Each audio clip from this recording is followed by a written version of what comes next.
ओम नमः सिद्धेभ्यः। ओम नमः सिद्धेभ्यः। ओम नमः सिद्धेभ्यः। नमो जनाणम। सभी को सादर श्रद्धात्मक वंदन।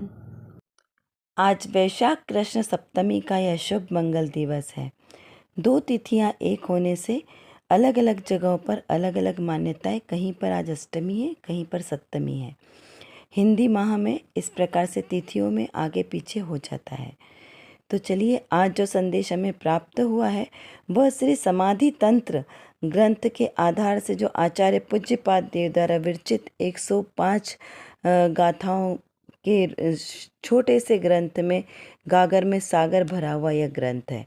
उसका ही आज ये 18वें नंबर का जो श्लोक है, उसके आधार से आज हमें ये संदेश प्राप्त हुआ है। तो पहले पढ़ते हैं मूल गाथा। वचन प्रवृत्ति का त्याग।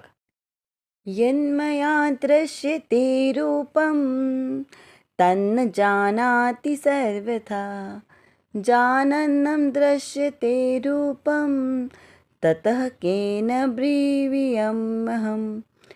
अर्थात मया यानी मेरे द्वारा, यज्जपम यानी जो रूप शरीर आदि रूपी पदार्थ, दृश्यते यानी दिखाई देते हैं, तत् वे अचेतन पदार्थ, सर्वथा यानी सर्वथा हमेशा, न जानाती किसी को नहीं जानते, और जानत रूपम न दृश्यते जो जानने वाला चेतन आत्मा है वह अरूपी होने से मुझे दिखाई नहीं देता। तत् अहम केन सह ब्रीवीमि, तो मैं किसके साथ बातचीत करूं? रूप मुझे जो दिखता वह तो जड़ अनजान, जो जाने नहीं दिखता बोलूं किसके बान। देखिए, यहाँ कहा कि जो मेरे द्वारा शरीराधिक रूपी पदार्थ दिखाई देते हैं वे अचेतन पदार्थ सर्वथा किसी को नहीं जानते। अब मेरे द्वारा यानी किसके द्वारा? ये जो शरीर है इसके द्वारा, जिसे मैंने मैं माना है?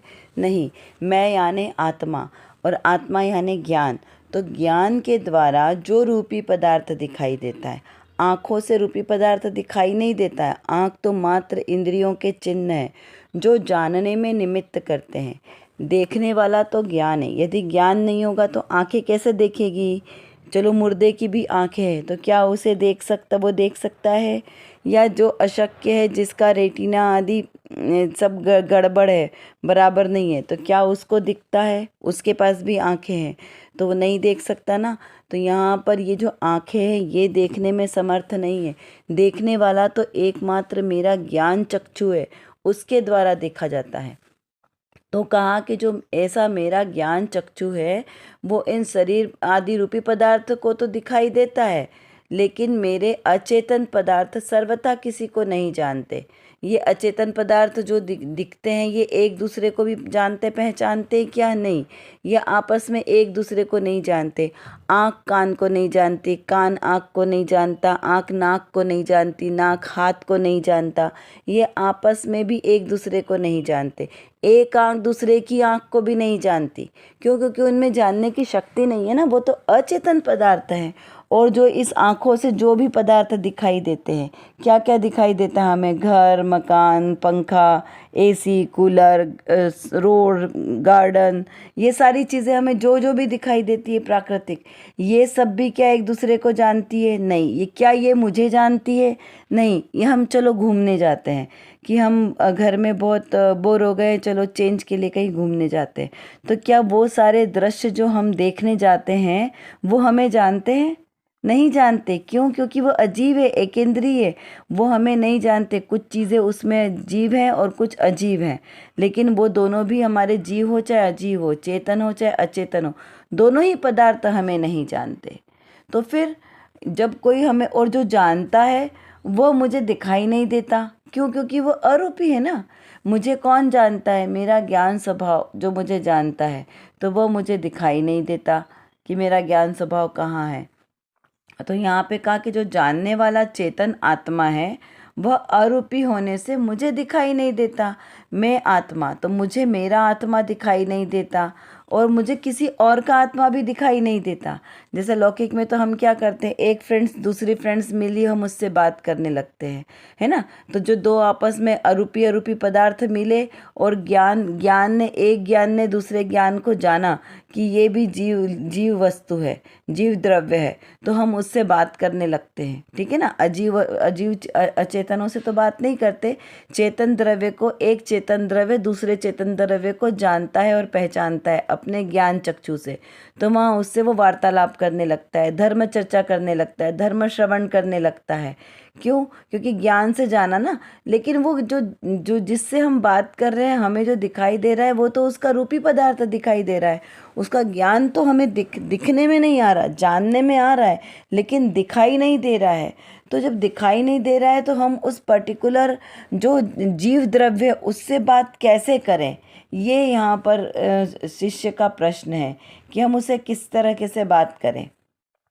तो यहाँ पर इसका इस तरीके से समाधान निकलता है कि जो अरूपी पदार्थ है, आप उसे रूपी रूप में देखना क्यों चाहते हो? हमारी दृष्टि सबको रूप में देखने की क्यों है? क्योंकि अनादिकाल से हमने सिर्फ पर पदार्थों का ही अवलोकन किया, पुद्गल द्रव्यों का ही अवलोकन किया। क्योंकि पुद्गल द्रव्य का गुण क्या है? रूप रस गंध वर्ण वाला। तो जो रूपी पदार्थ दिखाई देता है वो सारे ही पुद्गल है। तो जो अरूपी पदार्थ है उसका गुण ही है कि वो दिखाई नहीं देता, क्योंकि वो अरूपी, उसका गुण ही है ना अरूपीपना। तो जो अरूपीपना है उसे हम क्यों देखना चाहते हैं? जो मेरा आत्म तत्व है उसे बोलने का अभाव ही है, वो किसी से बात नहीं करता। क्योंकि जो बोलने रूप वर्गणा है वो कैसी है? पुद्गल वर्गणा है। तो पुद्गल रूप वर्गणा भाषा रूप वर्गणा शब्द रूप में परिणमित होती है। तो मेरे अरूपी आत्मा को इन सब की कोई आवश्यकता ही नहीं है। उसे किसी के साथ परिचय करने की आवश्यकता नहीं है, किसी के साथ बातचीत करने की आवश्यकता नहीं है। तो मुझे ये हठाग्रह क्यों कि मैं किसी से बात करूं? तो यहाँ पर हमें ग्रहण क्या करना कि एकांत रहकर आत्म साधना करना वही सार्थक है। जब हम किसी दो लोगों से बात करेंगे तो वहाँ पे कोई न कोई विवाद खड़ा होगा। निर्विवाद कोई बात हो ऐसा होता नहीं। चाहे हम धार्मिक चर्चा करें, लौकिक में तो हमें जाना ही नहीं है क्योंकि वो अशुभ की भट्टी है। कोयले की खदान में हमें नहीं जाना। तो हमें तो शुभ कार्यों में प्रवृत्त होना है ना। तो शुभ कार्य में प्रवृत्ति करेंगे तो भी क्या होगा? वहाँ पर विकल्प आएंगे। सबके मत एक जैसे नहीं होंगे, क्योंकि सिर्फ एक साथ मत किसके होते हैं? वो पूर्वाचार्यों के मत। जब एक जैसे सबके विचार मिलते हैं, लौकिक में किसी के विचार एक जैसे नहीं मिलेंगे। तो जब एक जैसे विचार नहीं मिलेंगे तो वहाँ पर विकल्प खड़े होंगे, खेद खिन्नता होगी।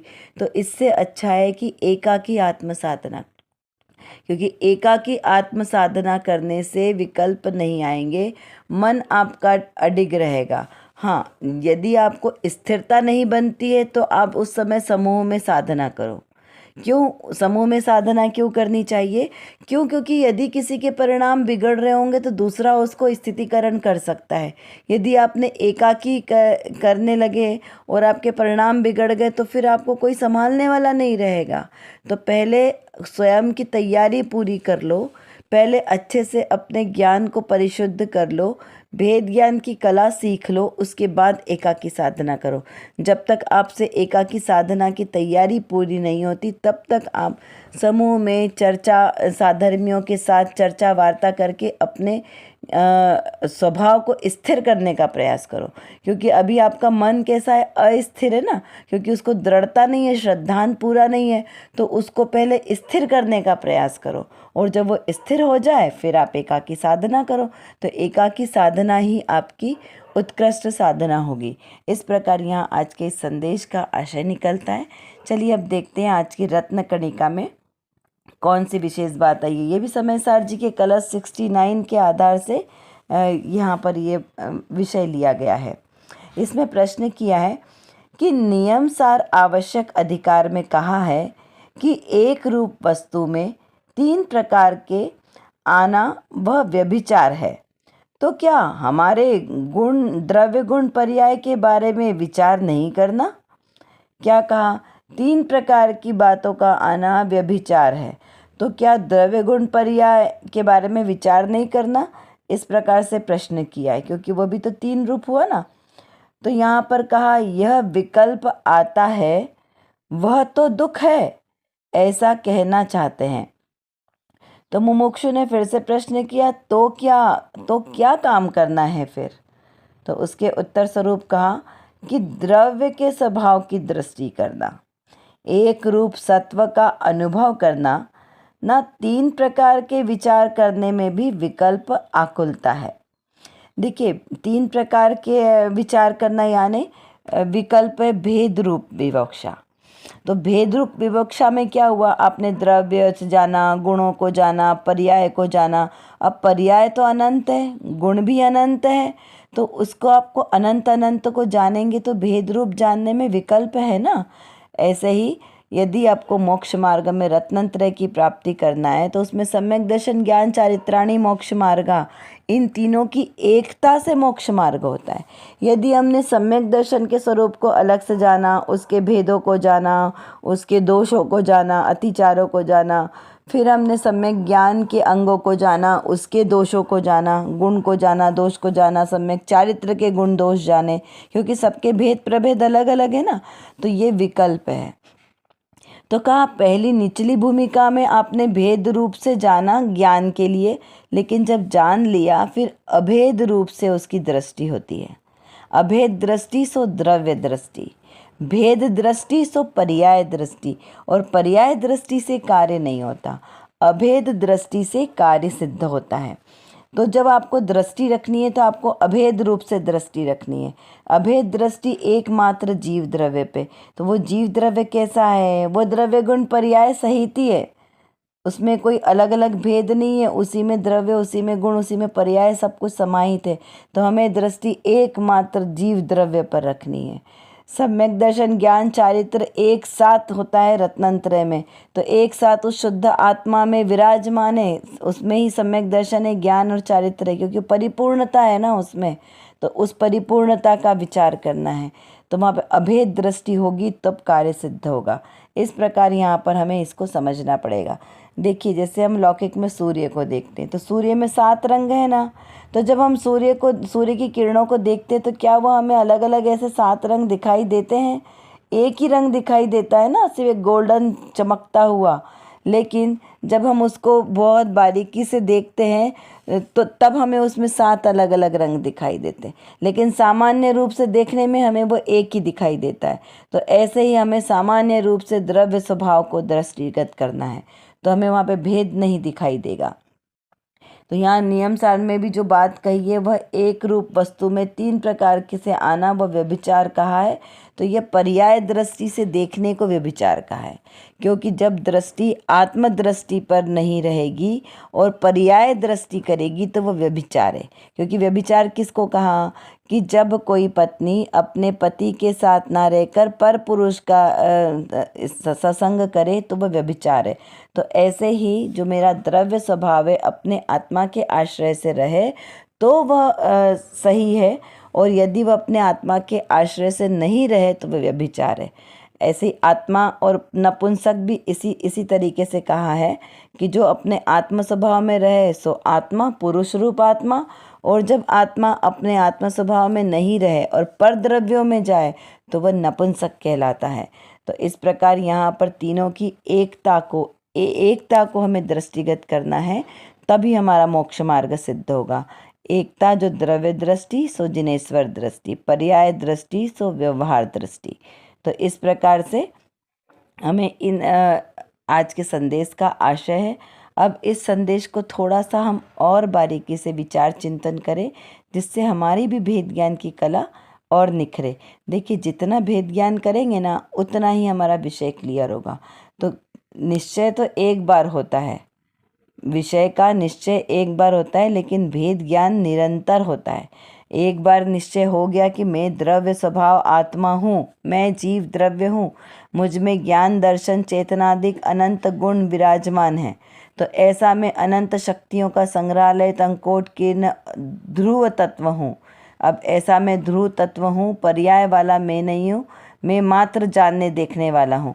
तो ऐसे तत्व, जीव तत्व की जो हमने श्रद्धान की, वो श्रद्धान को बारंबार भेद ज्ञान से परिपुष्ट करना है। जब जब जो विकल्प आए, जहाँ हमने कर्ता बुद्धि का कोई कार्य हुआ, हमारी परिणति कर्ता बुद्धि तब हुई, या हमने शरीरादिक पदार्थों के प्रति हमारा उपयोग गया, जो हमारे विकार भाव है, तो वहाँ तुरंतर भेद ज्ञान होना चाहिए और तुरंत दृष्टि कहाँ आना चाहिए, अपने द्रव्य स्वभाव पर। क्योंकि ये जो हमारा पर्याय है ना, इसमें भूमिका अनुसार ये सारी क्रियाएं होगी। तो हमें चिंतन में क्या लाना है, बारंबार भेद ज्ञान करके दृष्टि को अपने द्रव्य स्वभाव पे लाना है। ये दृष्टि बार बार बाहर जाएगी, उस बहिर्मुख दृष्टि को बार बार अंतर्मुखी करना है। क्योंकि सारे द्वादशांग का सारी तो यही है ना, बहिर्मुख दृष्टि को अंतर्मुख करना। तो कोई विकल्प नहीं करना, जितनी बार दृष्टि बाहर जाए उतनी बार उसको भेद ज्ञान के द्वारा अंतर में स्थिर करने का ही पुरुषार्थ करना है। क्योंकि जो निचली भूमिका में उपयोग स्थिर नहीं रहता है, विकल्प आते हैं, लेकिन ये औदायिक भाव एक समय के हैं। इनका विकल्प नहीं करके अपना उपयोग अपने निज शुद्धात्मा पर बारंबार टिकाने का ही पुरुषार्थ करना श्रेष्ठ उपाय, यही हमारे कल्याण में निमित्त है।